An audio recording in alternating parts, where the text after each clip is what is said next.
That, the widow's mite, is a good candidate. And I have no doubt that there are some among you who are like the widow. And I know from experience that one cannot tell the measure of the value of the contribution that one makes to a community in raw dollars. See, the church I serve has members who contribute less than $100 per year, and some that contribute more than $25,000 per year. But the widow's mite cautions me against believing that one person's gift is more significant than another. Actually, I have an inspiring memory of a real widow's mite from one of the members of First Unitarian. David, out of the blue, had a check sent to us for a grand total of about $200. Not a large gift, but I was inspired and astonished because this member was in prison. And his gift was his whole year's pay from his prison job. One cannot calculate generosity in raw dollars. Sadly, though, that's how the bills have to be paid. And while I know that some of this community's economic potential may be comparable to the widow's mite of my incarcerated friend, I also know that some of you are doing a little better than that. What I ask all of you to do is to make a gift of money commensurate to the wealth you draw from this community.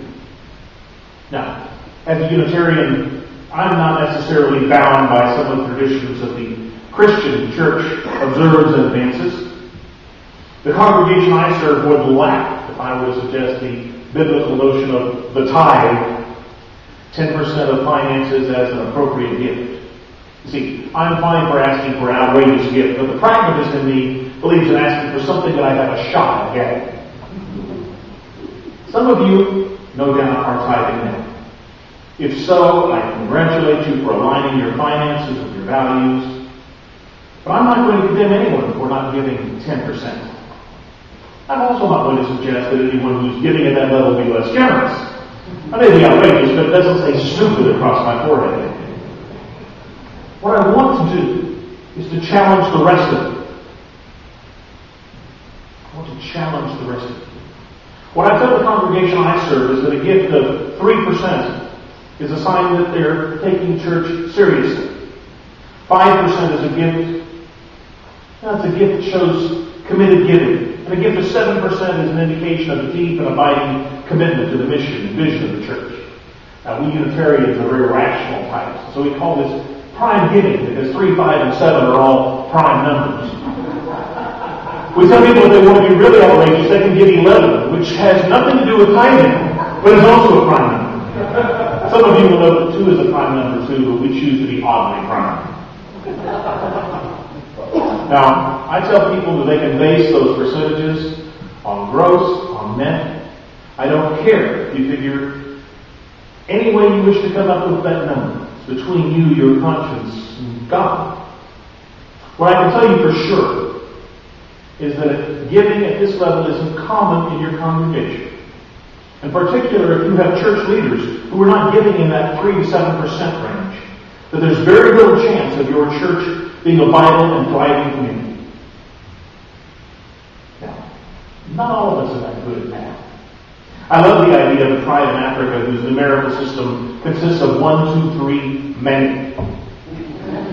I therefore have another way of asking people to make a gift that reflects their values. How much did you spend on your last vacation? Travel, food, drinks, lodging, entertainment? How much did you spend on your last vacation? And how does your financial commitment to your worshiping community compare? I leave it to you to discern what that appropriate relationship is. But for those of us who don't have another way of discerning what an appropriate financial commitment may be, I ask you to filter your commitment through your use of discretionary. I close with one of the pieces from the Hebrew Scriptures that I find particularly inspiring. Proverbs 29:18 tells us that where there is no vision, the people perish. And the thing I hope you wrestle with today is a question of vision. How much of the vision that sustains you is rooted in this church? Your church. While it's true that vision keeps the people from perishing, I need to tell you that money keeps the church from perishing. To what extent does your giving support and sustain the vision that fulfills you? Does your giving reflect your highest values? I will leave it to you to discern whether striking that balance constitutes an outrageous demand or striking that balance keeps you alive. I pray this the Lord.